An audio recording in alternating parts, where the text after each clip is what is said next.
കർമ്മങ്ങളുടെ കൂട്ടത്തിൽ ഏറ്റവും ഇഷ്ടം അതൊരു അടിമ ചെയ്യുകയാണെങ്കിൽ അവന് എല്ലാ അർത്ഥത്തിലും അള്ളാഹ്ക്ക് ഇഷ്ടപ്പെടാൻ കഴിയുമെന്നാണ്. അള്ളാന്റെ ഇഷ്ടം ആ മനുഷ്യർക്ക് നേടിയെടുക്കാൻ കഴിയുമെന്നാണ്. എങ്കിൽ അങ്ങനെയുള്ള ഒരു 5-6 കാര്യങ്ങളാണ് ഇന്നത്തെ ഒരു ഖുതുബയിൽ സൂചിപ്പിക്കണമെന്ന് ആഗ്രഹിക്കുന്നത്. സുഹൃത്തുക്കളെ, അതെല്ലാം നമ്മൾ പലവരും കേട്ടതായിരിക്കാം. എന്നാലും ഇങ്ങനെ ഒരു ടൈറ്റിൽ ഇങ്ങനെ പറഞ്ഞ് അതിന്റെ ഉള്ളിലേക്ക് കയറ്റി വെക്കാനും ഓർമ്മയോടുകൂടെ ആ കാര്യങ്ങളൊക്കെ നടപ്പിൽ വരുത്താനും നമ്മുടെ ജീവിതത്തിൽ അത് ഉണ്ട് എന്ന് ഉറപ്പുവരുത്താൻ നമുക്ക് കഴിയേണ്ടതുണ്ട്. ഒന്നെന്താണെന്നറിയോ? അള്ളാഹിന്റെ റസൂൽ സല്ലല്ലാഹു അലൈഹി വസല്ലം പറയാണ്, അള്ളാഹ്ക്ക് ഏറ്റവും ഇഷ്ടപ്പെട്ട ഒരു അടിമ ചെയ്യുന്ന പ്രവർത്തനം എന്ന് പറയുന്നത് അള്ളാഹ് നമുക്ക് നിർബന്ധമാക്കി തന്ന കാര്യങ്ങൾ അത് പെർഫെക്റ്റ് ആയിക്കൊണ്ട് ചെയ്യാന്നുള്ള തന്നെയാണ്. അതിലൊരു വിട്ടുവീഴ്ചയും ചെയ്യാതെ ചെയ്യാന്നാണ്. ഖുദ്സിയായ ഹദീസിലൂടെ അല്ലാഹ് പറയാണ്, വമാ തഖറബ ഇലയ്യ അബ്ദി ബിശൈഇൻ അഹബ്ബ ഇലയ്യ മിമ്മ അഫ്തറതുഹു അലൈഹി. ഞാൻ എന്റെ അടിമക്ക് നിർബന്ധമാക്കിയ കാര്യങ്ങൾ ചെയ്ത് ഒരു അടിമ എന്നിലേക്ക് അടുക്കുന്നതാണ് അവരിൽ നിന്ന് ഞാൻ ഏറ്റവും കൂടുതൽ ഇഷ്ടപ്പെടുന്നത് എന്നാണ്. അതുകൊണ്ട് സുഹൃത്തുക്കളെ, നിർബന്ധമായ കാര്യങ്ങൾ എന്തൊക്കെയുണ്ടോ അതിലൊരു വീഴ്ചയും വരുത്താത്തൊരു സ്വഭാവം നമുക്കുണ്ടെങ്കിൽ ഒന്നാമത്തെ കടമ നമ്മൾ കടന്നു എന്നതാണ്. അത് അള്ളാഹ്ക്ക് ഏറ്റവും ഇഷ്ടപ്പെട്ട കാര്യം. നിസ്കാരം അതിൽ ഏറ്റവും കൂടുതൽ ഒന്നാമതായിക്കൊണ്ട് പണ്ഡിതർ ഈ സംഭവം പറയുമ്പോൾ തന്നെ അള്ളാഹിന്റെ റസൂൽ സല്ലല്ലാഹു അലൈഹി വസല്ലം നമ്മളെ പഠിപ്പിക്കുന്നത് തന്നെ എന്താ അറിയോ? നിസ്കാരത്തിന്റെ വിഷയം തന്നെയാണ്. മഹാനായ ഇബ്നു മസ്ഊദ് റളിയല്ലാഹു അൻഹു ഒരിക്കൽ ചോദിച്ചു പ്രവാചകനോട്, സഅൽതു നബിയ സല്ലല്ലാഹു അലൈഹി വസല്ലം അയ്യുൽ അമലി അഹബ്ബു ഇലല്ലാഹ്, പ്രവാചകരെ അല്ലാഹ്ക്ക് ഏറ്റവും ഇഷ്ടപ്പെട്ട കർമ്മം ഏതാ? പ്രവാചകന്റെ മറുപടി, അസ്സലാത്തു അലാ വഖ്തിഹാ, നിസ്കാരം അതിന്റെ സമയത്ത് നിർവഹിക്കുക എന്നുള്ള. എപ്പോഴെങ്കിലും അല്ല, അതിന്റെ അവ്വൽ സമയത്ത് നിസ്കരിക്കാൻ നമുക്ക് കഴിയണമെന്നാണ്. സഹോദരങ്ങളെ, ആ ഒരു കണിശ നമുക്കുണ്ടോ? എത്ര വലിയ ജോലി തിരക്കിലുണ്ടെങ്കിലും ബാങ്ക് കൊടുത്താൽ പിന്നെ ഒരു 20 മിനിറ്റ് ആകുമ്പോഴേക്കും ആ 20 മിനിറ്റിനുള്ളിൽ നമുക്കൊരു പ്രയാസം, ഒരു എട്ടങ്കരം ഉണ്ടാകണം, പടച്ചോനെ നഷ്ടപ്പെടും എന്നൊരു പേടി, ബേജാറിലേക്ക് നമ്മൾ എത്തിയിട്ടുണ്ടെങ്കിൽ നമുക്കത് കിട്ടി തുടങ്ങിയിട്ടുണ്ടെന്നാണ് അർത്ഥം. അതുകൊണ്ട് സഹോദരങ്ങളെ, നിസ്കാരങ്ങൾ വളരെ വ്യക്തമായി കൃത്യമായി സമയത്ത് തന്നെ നിർവഹിക്കാൻ നമുക്ക് കഴിയണം. അതെന്തുകൊണ്ടാണെന്നറിയാം അള്ളാഹ്ക്ക് ഇഷ്ടമുള്ള കാര്യം എന്ന് പറയുന്നത്? കാരണം നിസ്കാരം ഒരു മനുഷ്യന്റെ മനസ്സിൽ കയറി പിടിച്ചിട്ടുണ്ടെങ്കിൽ, അവൻ അതിന് അങ്ങേയറ്റം പ്രാധാന്യം കൊടുക്കുന്നുണ്ടെങ്കിൽ, അല്ലാഹു സുബ്ഹാനഹു വ തആല പറയാ, ഇന്ന സ്വലാത്ത തൻഹാ അനിൽ ഫഹ്ശാഇ വൽ മുൻകർ, ആ മനുഷ്യർക്ക് പിന്നീട് മ്ലേച്ഛമായതൊന്നും ശരിക്കും ചെയ്യാൻ കഴിയില്ല എന്നാണ്. നിസ്കാരം ഒരാൾ കൃത്യമായി കൊണ്ട് നടക്കുന്നുണ്ടെങ്കിൽ അവന്റെ ജീവിതം ഒരുപാട് പാപങ്ങളിൽ ആ മനുഷ്യൻ സേഫായിരിക്കുമെന്നാണ്. അതുകൊണ്ട് അവനെ ആ നിലയിലേക്ക് പരിവർത്തിപ്പിക്കുന്ന ഒരു ഘടകമാണ് നിസ്കാരം എന്നതുകൊണ്ട് തന്നെ നിസ്കാരത്തെ റബ്ബ് ഏറ്റവും ഇഷ്ടപ്പെടുന്നു എന്നാണ്. അതുകൊണ്ട് സുഹൃത്തുക്കളെ, ഒന്ന് ആ മനസ്സിൽ തട്ടിയിട്ടുള്ള നിസ്കാരം നിർവഹിക്കാൻ നമുക്ക് കഴിയണമെന്നാണ്. ഹൃദയ സാന്നിധ്യത്തോടുകൂടെ, അടക്കത്തോടുകൂടെ, ഒടുക്കത്തോടുകൂടെ, ആ ഒരു നിലക്കുള്ള ഒരു ഒതുക്കത്തോടുകൂടെ നിർവഹിക്കുന്നിടത്തേക്ക് നമ്മൾ ഉയരണം. നമ്മുടെ നമസ്കാരം എന്നുള്ളത് ഞാൻ ഓരോ ബാങ്ക് വിളിക്കുമ്പോഴും നമ്മുടെ മനസ്സിലേക്ക് വരണം, എന്റെ റബ്ബിന് എന്നിൽ നിന്ന് ഏറ്റവും ഇഷ്ടമുള്ള ഒരു കർമ്മം ചെയ്യാനാ ആ പള്ളിമിനാലത്ത് ഞാൻ കേട്ടിട്ടുള്ളത്. അത് ഞാൻ ചെയ്യുകയാണെങ്കിൽ റഹ്മാനായ റബ്ബിന് ഇഷ്ടം എനിക്ക് നേടാൻ പറ്റും. ഇല്ലെങ്കിലോ ഒരു ഇഷ്ടക്കുറവ് നമ്മുടെ വിഷയത്തിൽ പടച്ചോർക്ക് വന്നു കഴിഞ്ഞു എന്നാണ്. അതുകൊണ്ട് സഹോദരങ്ങളെ, പുരുഷന്മാരെ സംബന്ധിച്ചിടത്തോളം ജമാഅത്ത് നിർബന്ധമാണ്. സഹോദരിമാരും പ്രത്യേകം ശ്രദ്ധിക്കുക. എല്ലാ പണികളും കഴിഞ്ഞിട്ട് ഒരു മൂലയിൽ കൊണ്ടുപോയി നിർവഹിക്കേണ്ട ഒന്നല്ല നിസ്കാരം എന്നുള്ളത്. ആ നിസ്കാരത്തിന് ഒരു ഗൗരവ സ്വഭാവം വീട്ടിലുള്ള സഹോദരിമാരും പ്രത്യേകം ശ്രദ്ധിക്കണമെന്നാണ് റഹ്മാനായ റബ്ബ് നമ്മളോട് പഠിപ്പിക്കുന്നത്. സൂറത്തുൽ മുഅ്മിനൂൻ തുടങ്ങുമ്പോൾ തന്നെ എന്താ പറഞ്ഞത്? ഖദ് അഫ്ലഹൽ മുഅ്മിനൂൻ, വിശ്വാസി അവർ വിജയിച്ചു എന്നാണ്. എങ്ങനെയുള്ള വിശ്വാസികൾ? വിശ്വാസികൾ എന്ന് അറിയപ്പെടുന്ന എല്ലാവരും അല്ല. ഒന്നാമത്തെ ക്വാളിറ്റി ആയിക്കൊണ്ട് റഹ്മാനായ റബ്ബ് പറയാം, അല്ലദീന ഹും ഫീ സ്വലാത്തിഹിം ഖാശിഊൻ, നിസ്കാരമൊക്കെ ഒരു ഭയഭക്തിയോടുകൂടെ നിർവഹിക്കുന്ന ആളുകൾ എന്നാണ്. അതുകൊണ്ട് സഹോദരങ്ങളെ, അള്ളാന്റെ ഇഷ്ടം നമുക്ക് വേണോ? നമ്മുടെ അമലുള്ള കൂട്ടത്തിൽ അള്ളാഹ്ക്ക് ഏറ്റവും ഇഷ്ടമുള്ള കർമ്മം അത് ചെയ്യാൻ നമ്മൾ പ്രത്യേകം ശ്രദ്ധിക്കണം എന്ന് പറയുമ്പോൾ ഒന്നാമത്തെ മറുപടി നിസ്കാരം ഏറ്റവും നന്നായിക്കൊണ്ട് നിർവഹിക്കുക എന്നുള്ളത് തന്നെയാണ്. ആ നിസ്കാരത്തിന്റെ കൂട്ടത്തിൽ തന്നെ സുന്നത്തിലേക്ക് വരുമ്പോൾ പ്രവാചകൻ സല്ലല്ലാഹു അലൈഹി വസല്ലം വളരെ ഗൗരവത്തിൽ പഠിപ്പിച്ച ഒന്നാണ് രാത്രി നിസ്കാരം എന്നുള്ളത്. പ്രവാചകൻ പറഞ്ഞു, അഫ്ദലുസ് സ്വലാത്തി ബഅദൽ ഫരീള, ഫർള് നിസ്കാരങ്ങൾക്ക് ശേഷം നിസ്കാരത്തിന്റെ കൂട്ടത്തിൽ ഏറ്റവും ഉന്നതമായത് അസ്സലാത്തു ഫീ ജൗഫിൽ ലൈലി, ഒരു മനുഷ്യൻ രാത്രിയുടെ അന്ത്യാമങ്ങളിൽ എണീറ്റ് നിസ്കരിക്കുന്ന നിസ്കാരമാണ് എന്നാണ്. അല്ലാഹു സുബ്ഹാനഹു വ തആല ഒന്നാം ആകാശത്തേക്ക് വന്ന് അടിമകളോട് ചോദിക്കും, എന്തെങ്കിലും ഉണ്ടെങ്കിൽ ചോദിച്ചോ, ഞാൻ തരാമെന്ന് പറയുന്ന ഒരു ഓഫർ. ഏകദേശം സുബഹിയോട് അടുക്കുന്ന അവസാനത്തെ സമയം, ഞാൻ സമയത്ത് എണീക്കാൻ കഴിയാത്ത ആളുകളുണ്ടെങ്കിൽ മഹാനായ അബൂ ഹുറൈറ റളിയല്ലാഹു അൻഹുവിനോട് റസൂൽ കരീം സല്ലല്ലാഹു അലൈഹി വസല്ലം കൊടുത്ത വല്ലാത്തൊരു വസിയത്തുണ്ട്. എന്റെ കൂട്ടുകാരൻ എനിക്ക് 3 വസിയത്ത് നൽകിയെന്ന് അബൂ ഹുറൈറ റളിയല്ലാഹു അൻഹു പറയുന്നുണ്ട്. അതിൽ ഒന്നാമത്തെ വസിയത്ത് എല്ലാ മാസത്തിലും 3 നോമ്പെങ്കിലും സുന്നത്ത് നോമ്പ് നോക്കുക എന്നുള്ളതാണ്. 2 റക്അത്തെങ്കിലും എല്ലാ ദിവസവും നിസ്കരിക്കുക എന്നുള്ളതാണ്. പിന്നെ പറഞ്ഞു, ഞാൻ ഉറങ്ങുന്നതിന് മുൻപ് വിത്തറാക്കണമെന്ന് എന്നോട് വസിയത്ത് നൽകിയെന്നാണ്. അതുകൊണ്ട് ഇനി രാത്രിയുടെ അന്ത്യയാമങ്ങളിൽ എണീറ്റ് നിസ്കരിക്കാൻ കഴിയാത്തൊരു സാഹചര്യം ഉണ്ടെങ്കിൽ ഇശാ നിസ്കാരം കഴിഞ്ഞൊരു 3 റക്അത്തെങ്കിലും സുഹൃത്തുക്കളെ വിത്തറാക്കുന്ന ഒരു സ്വഭാവം നമുക്ക് ഉണ്ടാകണമെന്നുള്ളതാണ് സൂചിപ്പിക്കാനുള്ളത്. മറ്റൊരു കാര്യം ദിക്റുകൾ പതിവാക്കുന്നതിനെ കുറിച്ചാണ്. ഏറ്റവും ഇഷ്ടപ്പെട്ട കർമ്മം എന്ന് പറഞ്ഞത് ഒരു മുടക്കൂല സുഹൃത്തുക്കളെ, ഒരു മുടക്കൂല. ഒരു ചെറിയൊരു ഓർമ്മ ഉണ്ടായാൽ മതി, ഒരു തൗഫീഖ് നമുക്ക് കിട്ടണം എന്നുള്ളതാണ്. അല്ലാഹു റസൂൽ പറയാ, മഹാനായ റസൂൽ കരീം സല്ലല്ലാഹു അലൈഹി വസല്ലം പഠിപ്പിച്ചു, അലാ ഉനബ്ബിഉകും ബിഖൈരി അഅമാലികും, നിങ്ങളുടെ പ്രവർത്തനങ്ങൾ, നിങ്ങൾ ചെയ്യുന്ന കർമ്മങ്ങളിൽ ഏറ്റവും ഉന്നതമായ ഞാൻ നിങ്ങൾക്ക് പറഞ്ഞിട്ടേ, വഅസ്കാഹ ഇൻദ മലീകികും, നിങ്ങളുടെ ഉടമസ്ഥനായ അല്ലാഹുവിന്റെ അടുക്കൽ ഏറ്റവും പരിശുദ്ധമാക്കപ്പെട്ട കർമ്മം, വഅർഫഇഹാ ഫീ ദറജാതികും, നിങ്ങളുടെ നന്മയുടെ ആ ഒരു പദവി ഏറ്റവും നന്നായി കൊണ്ട് നിങ്ങൾക്ക് ഉയർത്തി തരുന്ന ഒരു കർമ്മം, വഖൈറുൻ ലക്കും മിൻ ഇൻഫാഖിൽ ദഹബി വൽ വരിഖ് വഖൈറുൻ ലക്കും മിൻ അൻ തൽഖു അദുവകും ഫതദ്രിബു അനാഖഹും വയദ്രിബു അനാഖകും, നിങ്ങൾ അല്ലാഹുവിന്റെ മാർഗ്ഗത്തിൽ സ്വർണ്ണവും വെള്ളിയും ദാനധർമ്മം ചെയ്താൽ നിങ്ങൾക്ക് കിട്ടുന്നതിനേക്കാൾ മുൻപന്തിയിലെത്താൻ കഴിയുന്ന, അല്ലാഹുവിന്റെ മാർഗ്ഗത്തിൽ നിങ്ങൾ ജിഹാദിന് വേണ്ടി ഇറങ്ങി പുറപ്പെട്ട് നിങ്ങളുടെ ശിരസ് മറ്റുള്ളവർ ഛേദിക്കുമ്പോൾ നിങ്ങൾക്ക് കിട്ടുന്നതിനേക്കാൾ ഉന്നതമായ കർമ്മം എന്നൊക്കെ പറയുമ്പോൾ എന്തോ ഒരു സംഭവമല്ല പ്രവാചകൻ പഠിപ്പിക്കുന്നത്. അല്ലാഹു റസൂൽ പറയാ ദിക്റുല്ലാഹ് എന്നാണ്. ദിക്റുല്ലാഹ്, അല്ലാഹുക്ക് ദിക്ർ എടുക്കുക, അത് വല്ലാതെ ആർക്കും കിട്ടൂല സുഹൃത്തുക്കളെ. അത് അങ്ങേയറ്റം തൗഫീഖുള്ളവർക്ക് കിട്ടും. അപ്പൊ നമ്മൾ എത്ര ദിക്റുകൾ കേട്ടു പഠിച്ചു, ജീവിതത്തിൽ എത്ര ശതമാനമുണ്ട്? അതുകൊണ്ട് എന്താണെന്നറിയോ, ഒരു തിരിച്ചു പിടിക്കുന്നതിനെ കുറിച്ച് നമ്മൾ ആലോചിക്കണം. ദിക്റുകൾ നമ്മുടെ നാവിന്റെ തുമ്പത്ത്, മനസ്സിൽ ഏതായിരുന്നാലും പടച്ചവനെ കുറിച്ച് ഓർമ്മ ഉണ്ടാകണം. ഒരു ഹറാമ് കാണുമ്പോൾ പടച്ചവൻ ഇത് ചെയ്താൽ എന്താകും? അത് ദിക്റുൽ ഖൽബാണ്, ഹൃദയത്തിലുള്ള ദിക്റാണ്. ഇവിടെ പറഞ്ഞ ദിക്റും ബിൽ ലിസാനാണ്, നാവ് കൊണ്ട് നമുക്ക് ഒരുപാട് കഴിയണം. മഹാനായ റസൂൽ കരീം സല്ലല്ലാഹു അലൈഹി വസല്ലമ ഈ ദിക്റുകളുടെ കൂട്ടത്തിൽ തന്നെ ഏറ്റവും ഇഷ്ടപ്പെട്ട ദിക്റുകൾ പ്രവാചകൻ വീണ്ടും മെൻഷൻ ചെയ്ത് പഠിപ്പിച്ചു. ദിക്റുകൾ ഏതായിരുന്നാലും പടച്ചവർക്ക് അങ്ങേറ്റം ഇഷ്ടമുള്ള കർമ്മമാണ്. ഞാൻ ദിക്റുകളുടെ കൂട്ടത്തിൽ തന്നെ ഏറ്റവും ഇഷ്ടപ്പെട്ട ദിക്ർ ഏതാ? അല്ലാഹു റസൂൽ പറയും, അഹബ്ബുൽ കലാമി ഇലല്ലാഹി അർബ, 4 കാര്യങ്ങളെ കുറിച്ചാണ് പ്രവാചകൻ പഠിപ്പിച്ചത്. 4 ദിക്റുകൾ. എന്താ അത്? സുബ്ഹാനല്ലാഹ് വൽഹംദുലില്ലാഹ് ലാ ഇലാഹ ഇല്ലല്ലാഹ് അല്ലാഹു അക്ബർ. അറിയാത്ത ആരെങ്കിലും ഉണ്ടോ സുഹൃത്തുക്കളെ? ഒറ്റടിക്ക് 4 സുബ്ഹാനല്ലാഹ് അൽഹംദുലില്ലാഹ് അല്ലാഹു അക്ബർ ലാ ഇലാഹ ഇല്ലല്ലാഹ്. ഇത് നമുക്ക് ഒഴിവുള്ള സമയങ്ങളൊക്കെ ചൊല്ലാം, ഏത് പണിയെടുക്കണോ നമുക്ക് ചൊല്ലാം. അങ്ങനെ ദിക്റിന്റെ പിന്നാലെ നമ്മൾക്ക് കൂടണമെന്ന് നമ്മൾ ആഗ്രഹിക്കുന്നുണ്ടെങ്കിൽ അല്ലാഹു സുബ്ഹാനഹു വ തആലയെ അങ്ങേയറ്റം തൃപ്തിപ്പെടുത്താനും അതുവഴി സ്വർഗ്ഗം ഉറപ്പുവരുത്താനും നമുക്ക് കഴിയുമെന്ന് റബ്ബ് തൗഫീഖ് നൽകി അനുഗ്രഹിക്കുമാറാകട്ടെ. അതുകൊണ്ട് സുഹൃത്തുക്കളെ, ദിക്റുകൾ എന്നുള്ളത് വളരെ ഗൗരവത്തിൽ നമ്മൾ ശ്രദ്ധിക്കണം. ദിക്റുകളുടെ കൂട്ടത്തിൽ തന്നെ ഏറ്റവും പ്രധാനപ്പെട്ടതാണ് വിശുദ്ധ ഖുർആന്റെ പാരായണം എന്ന് പറയുന്നത്. അള്ളാഹുവിന്റെ വചനങ്ങളാണ്. അള്ളാഹു നമ്മളോട് സംസാരിച്ചു വെച്ച വാചകത്തെ നമ്മൾ പറയാണ്, അല്ലെ? ഒരു ഹർഫിന് സുഹൃത്തുക്കളെ 10 കൂലി. സൂറത്തുൽ ഇഖ്ലാസ് പാരായണം ചെയ്യുമ്പോൾ വിശുദ്ധ ഖുർആന്റെ 1/3 പാരായണം ചെയ്ത കൂലിയാണ്. 10 ലക്ഷം കൂലിയാണ് കിട്ടാൻ പോകുന്നത്, അല്ലെ? അതുകൊണ്ട് വിശുദ്ധ ഖുർആൻ പാരായണം ചെയ്യാത്തൊരു ദിവസവും നമുക്ക് ഉണ്ടാകരുത്. വിശുദ്ധ റമദാൻ കഴിഞ്ഞാൽ പല ആളുകൾ കൊട്ടിയടക്കുകയാണ്, പിന്നെ പിറ്റേ കൊല്ലാണ് അതിനെക്കുറിച്ച് ആലോചിക്കുക. അങ്ങനെ ആകാൻ പാടില്ല എന്നാണ് പണ്ഡിതന്മാര് പറഞ്ഞ. 40 ദിവസത്തിന്റെ ഉള്ളിൽ ഒരു ഖത്തം തീരണം എന്നാണ്. 40 ദിവസത്തിന്റെ ഉള്ളിൽ ഒരു ഖത്തം തീരണം. കാരണം ഒരു സ്വഹാബി വന്ന് പ്രവാചകൻ സല്ലല്ലാഹു അലൈഹി വസല്ലമയോട് പിന്നെ ഞാൻ ഖത്തം തീർക്കുന്ന കാര്യത്തെ കുറിച്ച് ചോദിക്കുമ്പോൾ പ്രവാചകൻ സല്ലല്ലാഹു അലൈഹി വസല്ലം ആദ്യം പറഞ്ഞു 40 ദിവസങ്ങൾ തീർത്തോന്നാണ്. അപ്പൊ അദ്ദേഹം പറയുന്നുണ്ട്, പ്രവാചകൻ എനിക്ക് അതിനേക്കാൾ മുമ്പേ തീർക്കാൻ കഴിയും. പിന്നെ പ്രവാചകൻ കുറച്ചൊന്നിങ്ങനെ ഓരോ കാര്യം പറഞ്ഞാൽ അതിനേക്കാൾ നേരത്തെ ഓതാൻ കഴിയും. അങ്ങനെ പറഞ്ഞ അവസാനം 3 അവസാനിപ്പിച്ചു. 3 ദിവസം എനിക്ക് വേണ്ട, അതിനേക്കാൾ മുമ്പ് എന്റെ ഖത്തം തീരുമാനം പറ്റൂല. 3 ദിവസമെങ്കിലും എടുത്തിട്ട് ഈ സാധാരണ മാസങ്ങളിൽ തീർക്കാൻ പറ്റുള്ളൂ എന്ന് പ്രവാചകൻ പറഞ്ഞു. ഈ ഹദീസിനെ വിശദീകരിക്കുന്നിടത്ത് പണ്ഡിതന്മാർ പറയുന്നുണ്ട്, പ്രവാചകൻ ആദ്യം പറഞ്ഞത് 40ന്റെ കണക്കാണ്. അതുകൊണ്ട് 40 ദിവസം കഴിയുമ്പോഴേക്കും ഒരു വിശ്വാസി ശരിക്ക് അള്ളാഹു അവനോട് സംസാരിച്ച 6000 ചില്ലാനം വരുന്ന വാചകങ്ങൾ അവന്റെ നാവിലൂടെ ഉരുവിടാൻ പരിശ്രമിക്കണം. പരിശ്രമിക്കാത്തൊരു കറാഹത്താണ്, വെറുക്കപ്പെട്ട കാര്യമാണെന്ന് പോലും പണ്ഡിതന്മാർ രേഖപ്പെടുത്തുമ്പോൾ സുഹൃത്തുക്കളെ, ഒരു ദിവസം ആ നിലക്കൊരു ഒരു പ്രത്യേക സമയം നമ്മൾ ഖുർആന്റെ വിഷയത്തിൽ മാറ്റിവെക്കണം എന്നുള്ളതാണ് എന്നോടെന്ന പോലെ സൂചിപ്പിക്കണം. ഒരിക്കലും നഷ്ടപ്പെടൂല എന്നാണ്. നഷ്ടം പറ്റാത്ത കച്ചവടം എന്ന നിലക്കാണ് റഹ്മാനായ റബ്ബ് വിശുദ്ധ ഖുർആന്റെ പാരായണത്തെ കുറിച്ച് പറഞ്ഞത്. ഇന്നല്ലദീന യത്ലൂന കിതാബല്ലാഹ് വഅഖാമുസ്സലാ വഅൻഫഖൂ മിമ്മാ റസഖ്നാഹും സിർറൻ വഅലാനിയ യർജൂന തിജാറതൻ ലൻ തബൂർ. അല്ലെ?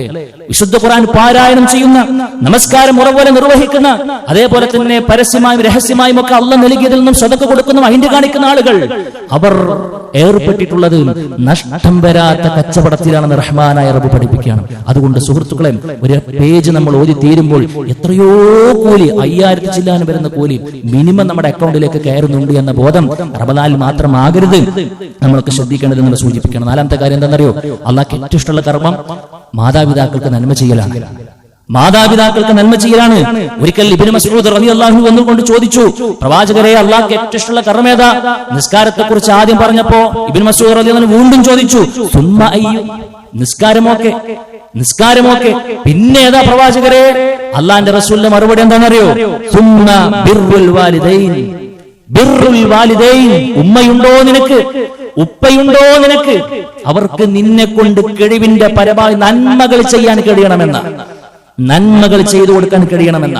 എവിടെയെങ്കിലും കൊണ്ടുപോയി ആക്കി ഒരു മാസം ഒരു 10,000 5,000 എടുത്തു കൊടുക്കുന്നതിനെ കുറിച്ചല്ല ഈ നന്മ എന്ന് പറഞ്ഞത്. പരിഗണിക്കാൻ കഴിയണം, അവരുടെ വാക്കുകളെ പരിഗണിക്കാൻ കഴിയണം. അവർ നമ്മുടെ കൂടെ ഹയാത്തിലുണ്ടോ? സുഹൃത്തുക്കളെ ആത്മാർത്ഥമായി കൊണ്ട് സ്നേഹിക്കാൻ നമുക്ക് കഴിയണം. അവരുടെ ആഗ്രഹങ്ങൾ നമ്മുടെ കഴിവിന്റെ കൊക്കിൽ ഒതുങ്ങുന്ന രൂപത്തിൽ അത് നിർവഹിച്ചു കൊടുക്കാൻ നമുക്ക് കഴിയണം, അല്ലേ? അവരൊരിക്കലും മറ്റുള്ളവരുടെ മുമ്പിലിട്ട് പരിഹസിക്കുകയോ ആ നിലക്ക് അവരെ താഴ്ത്തിക്കെട്ടുകയോ ചെയ്യരുത്.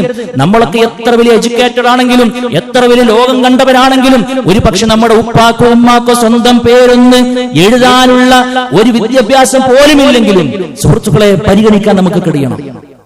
അവർക്ക് കാരുണ്യത്തിന്റെ ചിറകുകൾ താഴ്ച കൊടുക്കണമെന്ന് റഹ്മാനായ റബ്ബ് നമ്മളെ പഠിപ്പിക്കുകയാണ്. നോക്കൂ നിങ്ങൾ, എത്രയോ ഇടങ്ങളിൽ അള്ളാഹുവിനോടുള്ള കടമകൾ പറഞ്ഞ ഉടനെ പിന്നെ റഹ്മാനായ റബ്ബ് പറഞ്ഞ കടമ മാതാപിതാക്കളുടെ വിഷയത്തിലാണ്.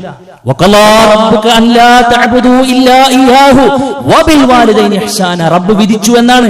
ആ ആയത്ത് പൂർത്തീകരിക്കുന്നതിന് മുമ്പ് റബ്ബ് ആ വിഷയം എടുത്തിട്ടത്. എന്താ വിധിച്ചത്? നീ അള്ളാഹുവിനെ മാത്രമേ ആരാധിക്കാവൂ എന്ന ഏറ്റവും വലിയ സത്യം, ഏറ്റവും വലിയ ഡ്യൂട്ടി. അത് പറഞ്ഞ ഉടനെ തന്നെ പറയാ, നിന്നെ കൊണ്ട് കഴിവിന്റെ പരമായി നിന്റെ മാതാവിനും പിതാവിനും നന്മ ചെയ്യുന്നതാണ്. മറ്റൊരായത്തിൽ പറഞ്ഞു, അനിഷ്കുർലി, എനിക്ക് നന്ദി കാണിക്കണം. അല്ലേ? എനിക്ക് മാത്രല്ല കേട്ടോ, നിന്റെ ഉമ്മാക്കും ഉപ്പാക്കും നീ നന്ദി കാണിക്കണം. എന്നിട്ട് റഹ്മാനായ റബ്ബ് പറയാ, ഇലയ്യൽ മസീർ, ഇലയ്യൽ മസീർ. അതെന്തിനാ അങ്ങനെ പറഞ്ഞത്? എന്നിലേക്കാ തിരിച്ചു വരാനുള്ളതെന്നാ. എന്നിലേക്കാ തിരിച്ചു വരാനുള്ളത്. വാപ്പാനും ഉമ്മാനും കിട്ടിയിട്ട് ഓർക്ക് ആ രൂപത്തിലുള്ള ശുക്ർ നന്ദി കാണിക്കാത്തവനായിക്കൊണ്ട് ഒരു ജീവിതമാണെങ്കിൽ തിരിച്ചു വരാനുള്ളത് എന്നിലേക്കാണെന്നൊരു പേടിപ്പെടുത്തലാണ് അവിടെ നടത്തുന്നത്. അതുകൊണ്ട് സുഹൃത്തുക്കളെ, വളരെ ഗൗരവത്തിൽ നമ്മൾ ശ്രദ്ധിക്കണം എന്നുള്ളതാണ്. മാതാപിതാക്കൾ നമുക്ക് ഭാരമാകരുത്. നമ്മൾ മാതാപിതാക്കൾക്ക് ഭാരം ഉണ്ടായിരുന്നൊരു കാലം ഉണ്ടായിരുന്നു. അന്ന് നമ്മൾ എവിടെയും കൊണ്ടാക്കിയിട്ടില്ല, അന്ന് നമ്മൾ ഒഴിവാക്കിയിട്ടില്ല. അവരുടെ സുഖങ്ങൾക്ക് പോലും നമ്മൾ തടസ്സമായിരുന്നു. സ്വസ്ഥമായിരുന്നു ഉറങ്ങാൻ നമ്മളായിരുന്നു തടസ്സം. ഇഷ്ടപ്പെട്ടൊരിടത്തേക്ക് യാത്ര പോകാൻ നമ്മളായിരുന്നു തടസ്സം. നമ്മൾ രോഗിയായപ്പോൾ ഉമ്മാന്റെ സ്വപ്നം വെട്ടിക്കുറച്ചു. നമുക്ക് 2 മെഡിസിൻ അധികം എഴുതിയപ്പോ ഉമ്മ അവരുടെ ആ ഒരു മെഡിസിൻ വേണ്ടെന്ന് വെച്ചു. അടുത്ത മാസം വാങ്ങാന്ന് വെച്ചു. പിന്നെ ആ സാധു മറന്നു. അതൊന്നും മറക്കരുതേ സഹോദരങ്ങളെ. അതുകൊണ്ട് ആ ഒരു രൂപത്തിൽ മുന്നോട്ട് പോകാൻ നമുക്ക് കഴിയണം. അവർക്ക് വേണ്ടി ആത്മാർത്ഥമായി കൊണ്ട് പ്രാർത്ഥിക്കാൻ കഴിയണം. ഖുൽ റബ്ബിർഹംഹുമാ കമാ റബ്ബയാനി സഗീറ, റബ്ബിർഹംഹുമാ കമാ റബ്ബയാനി സഗീറ. പ്രാർത്ഥിക്കാറുണ്ടോ നമ്മൾ? നമുക്ക് വേണ്ടി പ്രാർത്ഥിക്കുന്നത് പോലെ നമ്മളാക്കിയ നമ്മുടെ ഉപ്പാക്കും ഉമ്മാക്കും വേണ്ടി പ്രാർത്ഥനയുടെ ഇടം അവർക്ക് കൊടുക്കാൻ നമുക്ക് കഴിയണം. മഹാനായ സുലൈമാൻ നബി അലൈഹി സ്വലാത്തു വസ്സലാമിയുടെ സുന്ദരമായൊരു പ്രാർത്ഥന വിശുദ്ധ ഖുർആൻ കോറിയിടുന്ന ഒരു സൂറത്തുൽ നംലിൽ അദ്ദേഹം പറയുന്ന പ്രാർത്ഥനയുണ്ട്, റബ്ബി ഔസിഇനി അൻ അശ്കുറ നിഅമതക അല്ലതി അൻഅംത അലയ്യ വഅലാ വാലിദയ്യ വഅൻ നഅമല സാലിഹൻ തർളാ എന്ന് തുടങ്ങുന്ന പ്രാർത്ഥന. അവിടെ ഈ മാതാപിതാക്കൾ അദ്ദേഹം മറന്നിട്ടില്ല. ഇത്തരത്തിലുള്ള പ്രാർത്ഥനകളൊക്കെ സുഹൃത്തുക്കളെ നമ്മുടെ ജീവിതത്തിൽ ഉണ്ടാക്കിയെടുക്കാൻ നമുക്ക് കഴിയണം. അപ്പോൾ മാതാപിതാക്കളെ സ്നേഹിക്കുക എന്നുള്ളത് നമ്മൾ എടുക്കുന്ന അള്ളാഹ്ക്ക് ഏറ്റവും ഇഷ്ടമുള്ള ഒരു കർമ്മമാണെന്ന് പറയുമ്പോൾ അതിനെതിരെ പ്രവർത്തിക്കുക എന്നുള്ളത് അള്ളാഹ്ക്ക് അങ്ങേയറ്റം വെറുപ്പുള്ള കർമ്മമാണെന്ന് കൂടെ തിരിച്ചു നമ്മൾ മനസ്സിലാക്കുക. അല്ലാഹു സുബ്ഹാനഹു വ തആല അവരിഷ്ടപ്പെട്ട കർമ്മങ്ങൾ ചെയ്ത് അവനിലേക്ക് അടുക്കുക വഴി സ്വർഗ്ഗത്തിലേക്ക് എത്താനുള്ള തൗഫീഖ് നൽകി അനുഗ്രഹിക്കുമാറാകട്ടെ. അഖൂലു ഖൗലി ഹാദാ അസ്തഗ്ഫിറുല്ലാഹ ലി വലക്കും വലിജമീഇൽ മുസ്ലിമീന ഫസ്തഗ്ഫിറു മിൻ കുല്ലി ദംബ് ഇന്നഹു ഹുവൽ ഗഫൂറുർ റഹീം.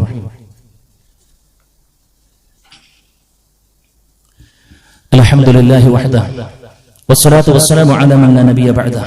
അല്ലാഹു സുബ്ഹാനഹു വ തആലയുടെ വിധികളും വിലക്കുകളും മാനിച്ചുകൊണ്ട് ജീവിക്കണമെന്ന് വീണ്ടും വീണ്ടും ഓർപ്പെടുത്തുന്നു. സുഹൃത്തുക്കളെ, അള്ളാഹ്ക്ക് ഏറ്റവും ഇഷ്ടമുള്ള മറ്റൊരു കർമ്മമാണ് കുടുംബ ബന്ധം ചേർക്കുക എന്നത്. റസൂൽ കരീം സ്വല്ലല്ലാഹു അലൈഹി വസല്ലമയോട് ഇതുപോലെ ഒരു സ്വഹാബി വന്നുകൊണ്ട് ചോദിച്ചപ്പോൾ പറഞ്ഞു, ഈമാനു ബില്ലാഹ്, നീ അള്ളാഹുൽ വിശ്വസിക്കുക എന്നുള്ളതാണ്, അഥവാ ഈമാൻ ശരിയാക്കുക എന്നുള്ളതാണ്. പിന്നെ ഏതാ റസൂൽ എന്ന് ചോദിച്ചപ്പോൾ പ്രവാചകൻ കോറിയിട്ടത് സിലത്തുർ റഹിം, കുടുംബ ബന്ധത്തെ ചേർക്കുക എന്നുള്ളതാണ്. കുടുംബ ബന്ധം മുറിച്ചവൻ സ്വർഗത്തിലേക്കില്ല എന്ന് റസൂൽ കരീം സ്വല്ലല്ലാഹു അലൈഹി വസല്ലം. ശപിക്കപ്പെട്ടവന്റെ ലിസ്റ്റ് എടുത്ത് പരിശോധിക്കുമ്പോൾ അവിടെ നമുക്ക് കാണാൻ കഴിയുന്നു കുടുംബ ബന്ധം മുറിച്ചവൻ. നിസാരമായ കാര്യങ്ങളുടെ പേര് പറഞ്ഞ് സുഹൃത്തുക്കളെ ബന്ധങ്ങളെ മുറിച്ചു കളയുന്ന ഒരു ഏർപ്പാട് നമുക്കുണ്ടെങ്കിൽ അത് അവസാനിപ്പിക്കണമെന്നാണ്. കുറച്ച് റിസ്ക് എടുക്കാൻ നമ്മൾ തയ്യാറാകണം. ഇങ്ങോട്ട് വന്നവനോട് മാത്രമല്ല, പ്രവാചകൻ സ്വല്ലല്ലാഹു അലൈഹി വസല്ലം കൊടുത്ത വസിയത്താണ്. നിന്നോട് ബന്ധം വിച്ഛേദിച്ചാലും നീ അങ്ങോട്ട് ബന്ധം തുറത്തിക്കൊണ്ടേയിരിക്കുക. ആ പണി ഉണ്ടല്ലോ, അള്ളാഹ്ക്ക് ഏറ്റവും ഇഷ്ടമുള്ള കാര്യമാണ്. കാരണം കുറച്ച് റിസ്ക് എടുക്കേണ്ടി വരും. ചില ആളുകളുടെ മുമ്പിലൊക്കെ താന്നു കൊടുക്കേണ്ടി വരും. ആ താഴുന്നവനെ റഹ്മാനായ റബ്ബിന് പെരുത്ത് ഇഷ്ടമാണ് എന്ന്. അതുകൊണ്ട് സുഹൃത്തുക്കളെ, ഏതെങ്കിലും പ്രശ്നങ്ങൾ ഉണ്ടാകുമ്പോഴേക്കും അടിവേരിറക്കുന്ന സംസാരങ്ങളും ഡയലോഗുകളും നമ്മുടെ ഭാഗത്ത് ഉണ്ടാകരുത് എന്ന്.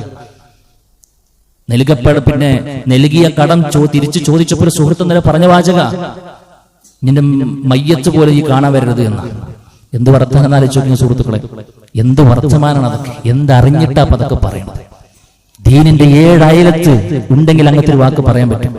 കുടുംബ ബന്ധത്തിന്റെ വിഷയത്തിലാണ് തുടങ്ങുന്നത്. അള്ളാന്റെ റസൂൽ സ്വല്ലല്ലാഹു അലൈഹി വസല്ലമ കുടുംബ ബന്ധത്തോട് സംസാരിച്ചു എന്നാണ്.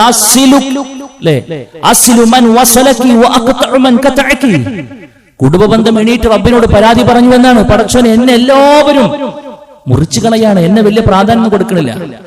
കുടുംബ ബന്ധത്തോട് റബ്ബ് പറഞ്ഞു എന്നാണ്, നിന്നോട് ബന്ധം ചേർക്കുന്നവനോട് ഞാൻ ബന്ധം ചേർക്കും. നിന്നാരെങ്കിലും മുറിച്ചാൽ ഖലാസ്, അവനോടുള്ള ബന്ധം ഞാൻ മുറിക്കുമെന്നാണ്.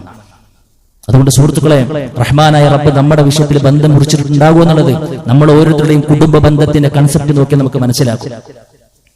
അതുകൊണ്ട് ആ ഒരു കാര്യം പ്രത്യേകം ശ്രദ്ധിക്കണം. വിശ്വാസികളുടെ ഗുണമായി കൂടെ റഹ്മാനായ റബ്ബ് പറഞ്ഞു, വല്ലദീന യസിലൂന മാ അമറ അല്ലാഹു ബിഹി അയ്യൂസൽ. ആരാ വിശ്വാസികൾ? വല്ലദീന യസിലൂന മാ അമറ അല്ലാഹു ബിഹി അയ്യൂസൽ. അല്ലാഹു എന്തൊക്കെ ബന്ധങ്ങൾ ചേർക്കണമെന്ന് പറഞ്ഞിട്ടുണ്ടോ ആ ബന്ധത്തെ ചേർക്കാൻ ത്യാഗമനോഭാവം കാണിക്കുന്നവരവർ. നമ്മളെ അരിക്കാക്കിയാലും നമ്മളെ ഒഴിവാക്കിയാലും നമ്മളോട് ഒരു ഫംഗ്ഷൻ പറഞ്ഞിട്ടില്ല എങ്കിലും നമ്മുടെ വീട്ടിൽ ഫംഗ്ഷൻ നടക്കുമ്പോൾ നമ്മൾ മാന്യമായി കൊണ്ടു ചെല്ലും. കാരണം നമ്മൾ ഈ ബന്ധമൊക്കെ കീപ്പ് ചെയ്യണത് ആരുടെയും കയ്യടിക്ക് വേണ്ടിയിട്ടല്ല. നമ്മൾ ഈ ബന്ധമൊക്കെ കൊണ്ടു നടക്കുന്നത് ആരുടെയെങ്കിലും പുഞ്ചിരിക്ക് വേണ്ടിയിട്ടല്ല, റഹ്മാനായ റബ്ബിന്റെ പുഞ്ചിരിക്ക് വേണ്ടിയിട്ടാണ്. റഹ്മാനായ റബ്ബിന്റെ മാർക്ക് കിട്ടാൻ വേണ്ടിയിട്ടാ, ഒരുക്കുവെക്കപ്പെട്ട സ്വർഗത്തിലേക്ക് പോകാൻ വേണ്ടിയിട്ടാ. ഈ ഒരു ഫിൽട്രേഷൻ കഴിഞ്ഞിട്ട് നാളെ പരലോകത്തേക്ക് സുഹൃത്തുക്കൾ സ്വർഗാവകാശിയാണെങ്കിൽ പോലും എൻട്രി ലഭിക്കുകയുള്ളൂ എന്ന് റസൂൽ കരീം സ്വല്ലല്ലാഹു അലൈഹി വസല്ലം പറയുമ്പോൾ, കുടുംബ ബന്ധത്തെ കുറച്ചൊക്കെ റിസ്ക് എടുത്തിട്ടും പൊട്ടാതെ ഉടയാതെ നല്ല നിലക്ക് കൊണ്ടു നടക്കാൻ ആരാണോ പെടാപാടുപെടുന്നത് അതിലൂടെ അവനക്ക് ലഭിക്കുന്നത് റഹ്മാനായ റബ്ബിന്റെ ഇഷ്ടമാണെന്ന് റസൂൽ കരീം സ്വല്ലല്ലാഹു അലൈഹി വസല്ലം. മറ്റൊന്ന്, സ്ഥിരമായി കൊണ്ട് ചെയ്യുന്ന കർമ്മങ്ങൾ നമ്മൾ എപ്പോഴും പറയാറുണ്ട്. ഒരു ആവേശപ്പുറത്തൊരു സീസൺ ഭക്തിയിൽ അല്ല കഴിയുന്നത്, അത് കുറച്ചാണെങ്കിലും സ്ഥിരമായി കൊണ്ടുനടക്കാൻ നമുക്ക് കഴിയണം. വിശുദ്ധ ഖുർആന്റെ പാരായണം സ്ഥിരമാക്കാൻ നമുക്ക് കഴിയണം. വിത്ര നമസ്കാരം സ്ഥിരമായി കൊണ്ട് ഓഹരി നമ്മുടെ ജീവിതത്തിൽ ഉണ്ടാകണം. എല്ലാ നന്മകളും, വിശിഷ്യ റമദാൻ നമ്മൾ ശീലിച്ച പുതുതായി ഉണ്ടാക്കിയെടുത്ത എല്ലാ നന്മകളും വറ്റാതെ കൊണ്ടു നടക്കാൻ നമുക്ക് കഴിയണം. അഹബ്ബുൽ അഅ്മാലി ഇലല്ലാഹ് അദ്വമുഹാ വഇൻ ഖല്ല. കുറച്ചാണെങ്കിലും സ്ഥിരമായി കൊണ്ടുനടക്കുന്നുണ്ടോ അത് റബ്ബിന് ഏറ്റവും ഇഷ്ടമാണ് എന്ന. 8ാമത്തെ കാര്യം സുഹൃത്തുക്കളെ, നമ്മളൊക്കെ വളരെ ഗൗരവത്തിൽ ശ്രദ്ധിക്കേണ്ട കാര്യമാണ്.